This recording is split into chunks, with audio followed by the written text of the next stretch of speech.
Puji Tuhan, kita kembali bertemu di dalam ibadah online.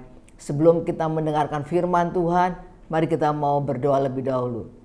Bapa di dalam surga, di dalam nama Yesus, kami mengucap syukur kalau sampai hari ini kami masih boleh sehat, kuat, semua kemurahan Tuhan.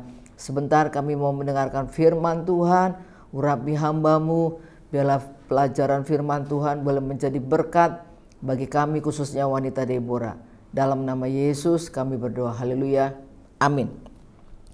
Tema bulan ini adalah melayani. Saya beri judul pada kesempatan sore hari ini yaitu hamba bukan bos. Di dalam Matius pasal 20 ayat 26 sampai 28 berbunyi demikian. Tidaklah demikian di antara kamu, barang siapa ingin menjadi besar di antara kamu, hendaklah ia menjadi pelayanmu. Dan barang siapa ingin menjadi terkemuka di antara kamu, hendaklah ia menjadi hamba-Mu. Sama seperti Anak Manusia datang bukan untuk dilayani, melainkan untuk melayani dan untuk memberikan nyawanya menjadi tebusan bagi banyak orang. Kalau kita ditanya, kamu mau jadi hamba atau mau jadi bos? Tentu semua orang akan berkata, aku mau jadi bos, dan itu manusiawi. Tapi pada hari ini kita mau belajar dari sebuah pribadi, Yesus Kristus namanya. Pribadi yang luar biasa. Dia datang ke dalam dunia dan dia berkata, Anak Manusia datang bukan untuk dilayani, melainkan untuk melayani. Mari kita belajar. Apa saja ciri-ciri seorang hamba? Yang pertama yaitu prinsipnya seorang hamba melayani, bukan dilayani.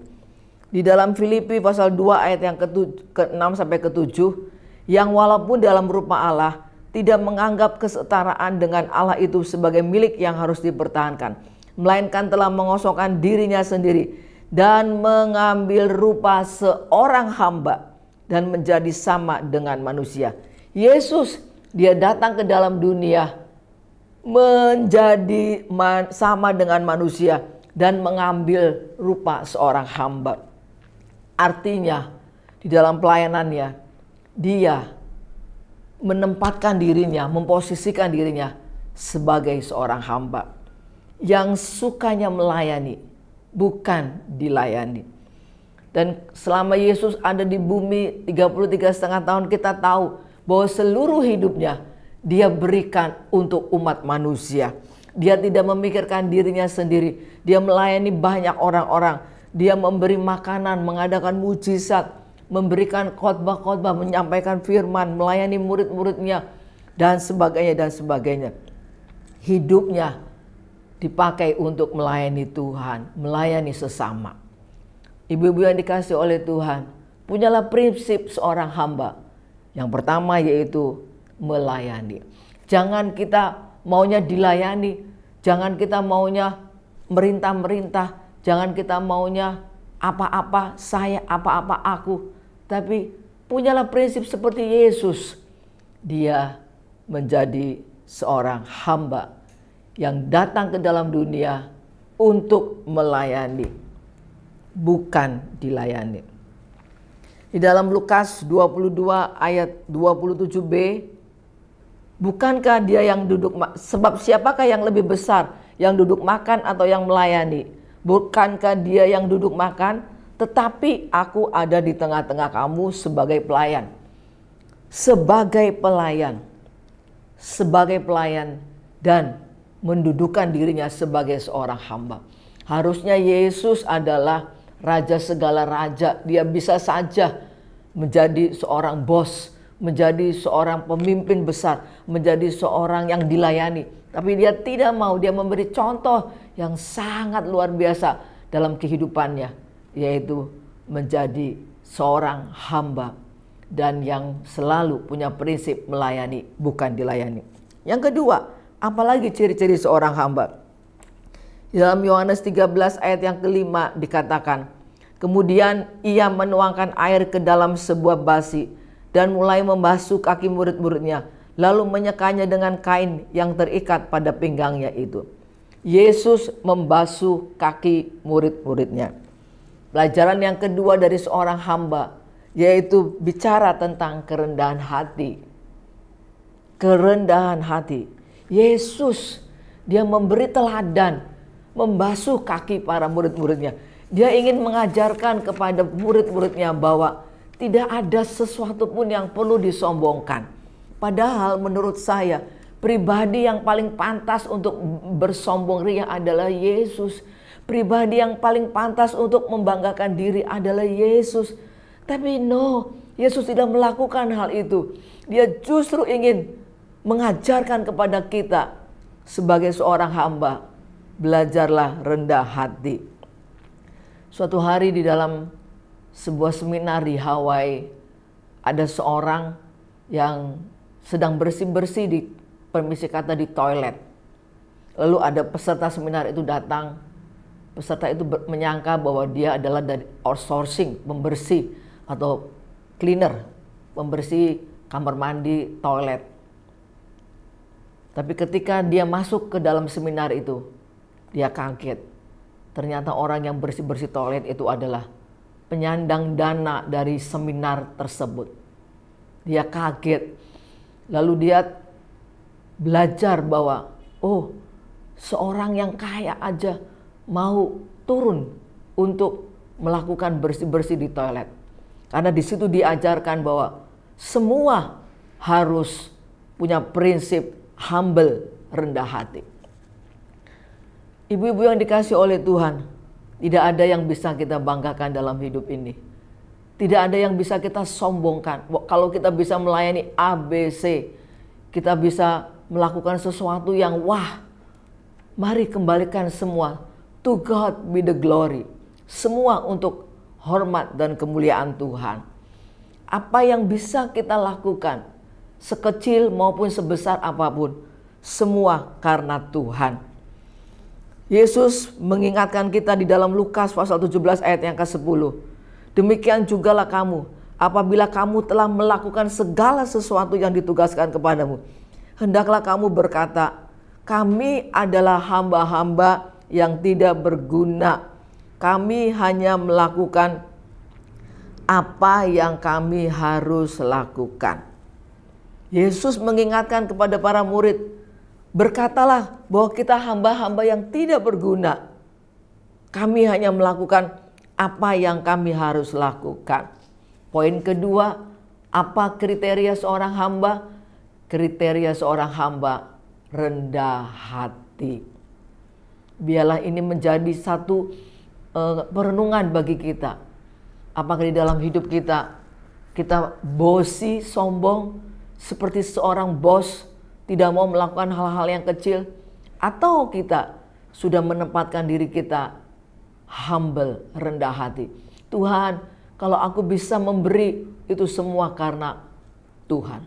Kalau aku bisa melayani, kalau aku bisa menjadi berkat bagi orang lain, itu semua karena Tuhan.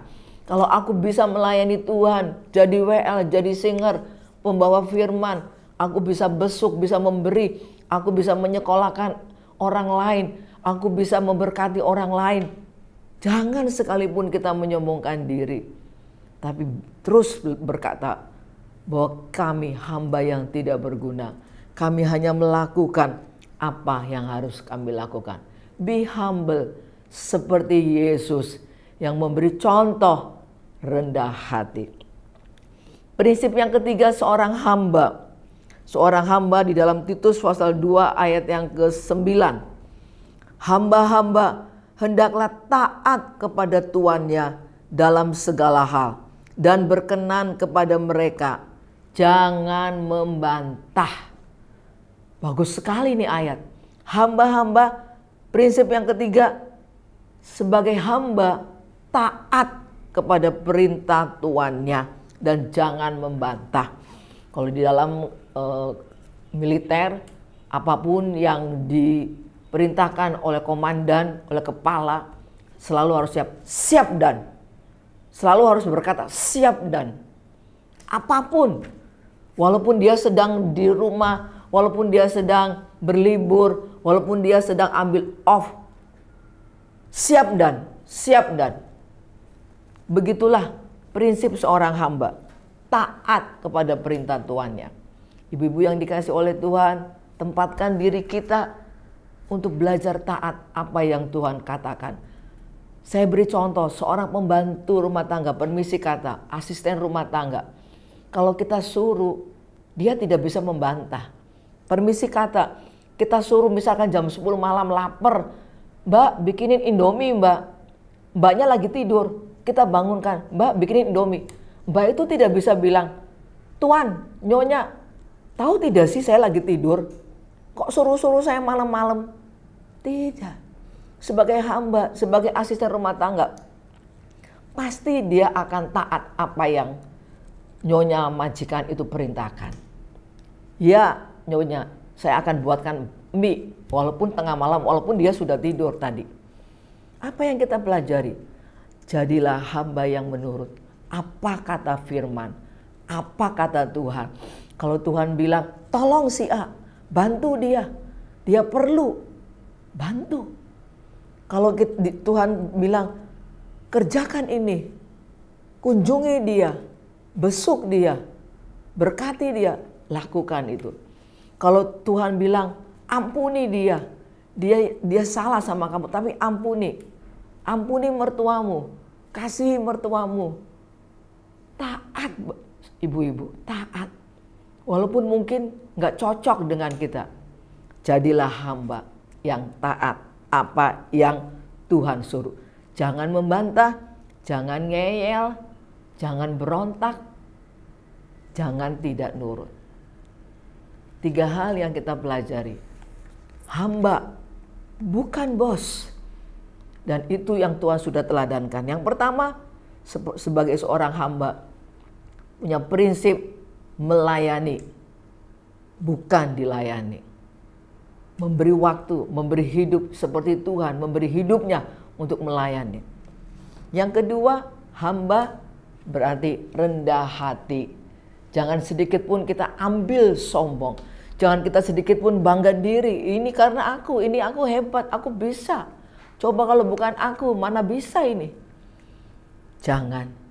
Tuhan sudah memberi contoh dengan membasuh kaki murid-muridnya. Dia ajar kepada kita rendah hati. Yang ketiga, hamba taat kepada perintah tuannya. Amin. Tuhan Yesus memberkati. Mari kita berdoa.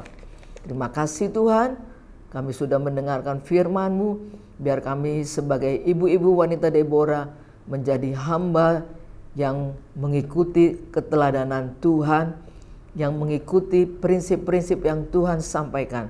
Berkati ibu-ibu Deborah dalam rumah tangga, dalam keluarga, bersama dengan suami, anak-anak, bersama dengan seluruh isi rumah tangga mereka.